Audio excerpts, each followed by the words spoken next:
तो दोस्तों ये सवाल मेरे पास अक्सर आता है जब जब stock market all time high पे जाती है। मैंने काफ़ी बार इस टॉपिक को कवर करने की कोशिश की है, एक्सप्लेन करने की कोशिश की है। मार्केट ऑल टाइम हाई पे पहुंच गई है, निफ्टी ऑल टाइम हाई के आसपास पहुंच गई है, लेकिन हमारे पोर्टफोलियो में अभी भी लॉसेस क्यों दिख रहे हैं? हमारा पोर्टफोलियो ऑल टाइम हाई पे क्यों नहीं पहुंचा है? ये सवाल काफ़ी सारे लोगों के मन में है और काफ़ी सारे लोग इस वक्त भी, जब स्टॉक मार्केट एक अच्छा खासा उछाल दे रही है, लॉसेस पे बैठे हैं, डिसअपॉइंट हो रहे हैं कि हम अभी भी लॉसेस में हैं, तो अभी हमें क्या करना चाहिए। तो दोस्तों सबसे पहले हम समझते हैं कि अभी मार्केट का सिनेरियो क्या है। तो निफ्टी 50 इंडेक्स जो है वो अपना 18,300 के आसपास पहुंच चुका है, लगभग अपने ऑल टाइम हाई के आसपास अभी ये पहुंचने लगा है। 18,800 के आसपास का ऑल टाइम हाई रहा है जो अभी रिसेंटली दिसंबर में बनाया था, उसके आसपास निफ्टी 50 इंडेक्स पहुंच रहा है। लेकिन अभी भी ऐसा नहीं है कि फुल फ्लेज बुल रन शुरू हो चुकी है। स्मॉल कैप इंडेक्स को अगर आप देखेंगे तो स्मॉल कैप इंडेक्स अभी भी 15 से 20% अपने ऑल टाइम हाई से डाउन है। इसके अलावा आईटी सेक्टर, केमिकल सेक्टर, ये ऐसे कुछ सेक्टर्स हैं जिन्होंने बिल्कुल भी अभी भी परफॉर्म नहीं किया है। अभी भी जो मेजर आईटी सेक्टर की कंपनीज हैं, मेजर केमिकल सेक्टर की कंपनीज हैं, इसके अलावा एफएमसीजी, आप अक्रॉस अलग अलग सेक्टर्स अगर देखेंगे तो ऐसा नहीं है कि सारे सेक्टर्स अभी परफॉर्म कर रहे हैं। मेजरली बैंकिंग सेक्टर परफॉर्म कर रहा है। बैंकिंग निफ्टी इंडेक्स जो है, जो बैंकिंग इंडेक्स है, वो ऑल टाइम हाई के आसपास पहुंचा हुआ है। लेकिन उसके अलावा एक दो सेक्टर और को छोड़कर, जैसे कैपिटल गुड्स का सेक्टर अभी अच्छा कर रहा है, इंफ्रास्ट्रक्चर का सेक्टर इस वक्त अच्छा परफॉर्म कर रहा है, होटल का सेक्टर अच्छा परफॉर्म कर रहा है, लेकिन इसके अलावा जितने भी सेक्टर्स हैं वो परफॉर्म नहीं कर रहे हैं। अब बात करते हैं कि आपके पोर्टफोलियो में रिटर्न्स क्यों नहीं आ रही है। क्योंकि मोस्टली जो रिटेल इन्वेस्टर्स हैं वो 2020-21 में इन्वेस्टमेंट करना शुरू किया था। मोस्टली जो आपकी इन्वेस्टमेंट है वो ऐसे सेक्टर्स में जिन्होंने 2020 में परफॉर्म किया था, जैसे कि आईटी सेक्टर हो गया, एफएमसीजी सेक्टर है, इसके अलावा monopoly companies, Indian energy exchange, IRCTC, camps, CDSL, ऐसी कंपनीज में आपकी इन्वेस्टमेंट है, या फिर आपकी इन्वेस्टमेंट बीसीजी, टाटा टेलीलिंक्स जैसी उस टाइम पे जो मल्टी बैगर कंपनीज बनी थी उनमें इन्वेस्टमेंट है, जो मेजर इन्वेस्टमेंट की अगर हम बात करते हैं। और अगर आप इन कंपनीज की रिजल्ट्स अभी भी देखेंगे, इन कंपनीज का परफॉर्मेंस देखेंगे, तो अभी भी ये कंपनीज अपने ऑल टाइम हाई से काफी ज्यादा नीचे है। इसके अलावा दोस्तों आपको मार्केट को समझना बहुत ज़्यादा ज़रूरी है। स्टॉक मार्केट एक साइकिल में चलती है, इसमें ऐसा नहीं है कि हर स्टॉक हर मार्केट साइकिल पे परफॉर्म करता है। जैसे कि हम capital good sector, infrastructure sector की बात कर रहे हैं। 2020 में ये सेक्टर परफॉर्म नहीं कर रहा था, लेकिन 2022 में सबसे अच्छा परफॉर्म करने वाला सेक्टर रहा है, क्योंकि इस वक्त पॉजिटिविटी आ रही है कि बहुत ज़्यादा गवर्नमेंट की इंफ्रास्ट्रक्चर पे, डेवलपमेंट में पैसा लगाया जा रहा है, तो इसलिए इस वक्त ये सेक्टर परफॉर्म कर रहे हैं।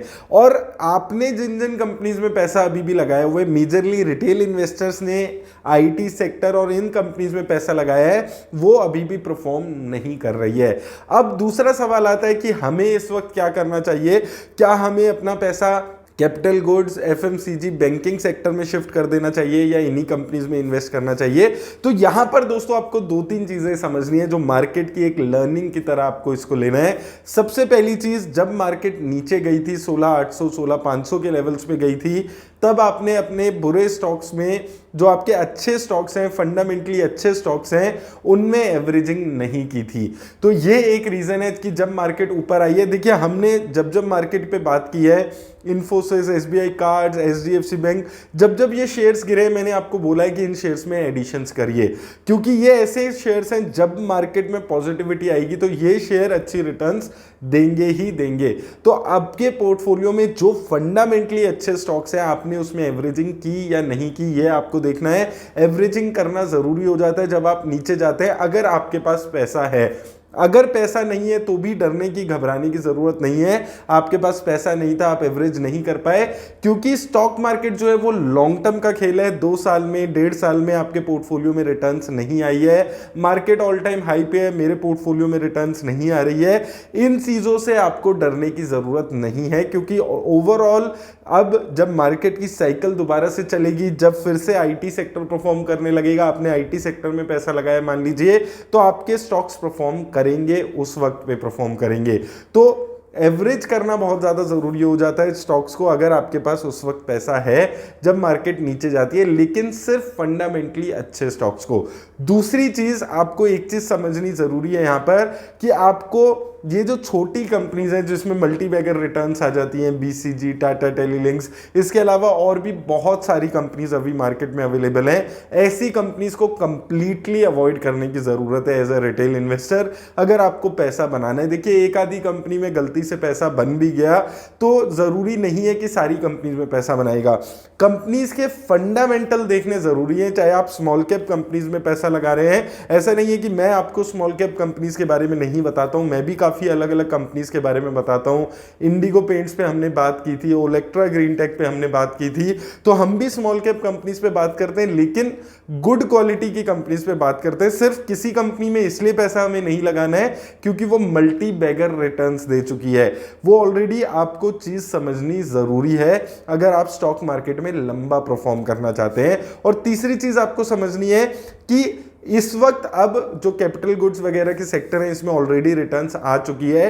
सेपरेटली हम डिस्कस कर लेंगे कौन से स्टॉक्स हैं जो अभी भी अच्छे लेवल्स पे अवेलेबल हैं जिनमें आप इन्वेस्ट कर सकते हैं। लेकिन आपको अब किसी भी स्टॉक में सिर्फ इसलिए स्विच नहीं करना है क्योंकि वो स्टॉक ऑल टाइम हाई पे आ चुका है, क्योंकि रिटेल इन्वेस्टर्स यही गलती करते हैं, जब आपका स्टॉक नीचे जाता है कोई और स्टॉक ऑल टाइम हाई पे आता है, अपना पैसा निकालकर उस स्टॉक में लगा देते हैं, वो ऑलरेडी ऑल टाइम हाई पे जा चुका है, उसके बाद फिर वो स्टॉक गिरने लगता है, फिर उस स्टॉक से पैसा निकाल के किसी और स्टॉक में लगा देते हैं और इस साइकिल से धीरे धीरे कैपिटल कम होती रहती है। तो ये गलती भी आपको नहीं करनी है कि अब फोमो में मिस आउट होने की डर में अब आप उन सेक्टर्स में पैसा शिफ्ट करने शुरू कर दें जिन सेक्टर्स में ऑलरेडी अच्छी रिटर्न्स आ चुकी है। करना भी है तो कुछ एडिशनल थोड़ा सा परसेंटेज शिफ्ट कर सकते हैं। यही गलती लोगों ने 2020-21 में आईटी सेक्टर के साथ की थी, जब ऑल टाइम हाई पे लोगों ने आईटी सेक्टर में अपना सारा पैसा लगा दिया था। तो ये गलती आपको रिपीट नहीं करनी है। देखिए क्या है कि स्टॉक मार्केट में रिटर्न्स बनती है, आज नहीं बनेगी 6 महीने बाद बनेगी, लेकिन साथ में लर्न करते हुए चलना जरूरी है कि आपको परफॉर्मेंस कैसे आपकी इंप्रूव होगी, स्टॉक मार्केट में रिटर्न्स कैसे आएगी। तो ये 2-3 चीजें हैं जिसमें आपने गलती की होगी, जिस वजह से आपको रिटर्न्स नहीं आई है। पेशेंस रखिए, अगर आपने स्टॉक्स अच्छे चूज किए हुए हैं तो आज नहीं तो कल उसमें अच्छी रिटर्न्स आएगी।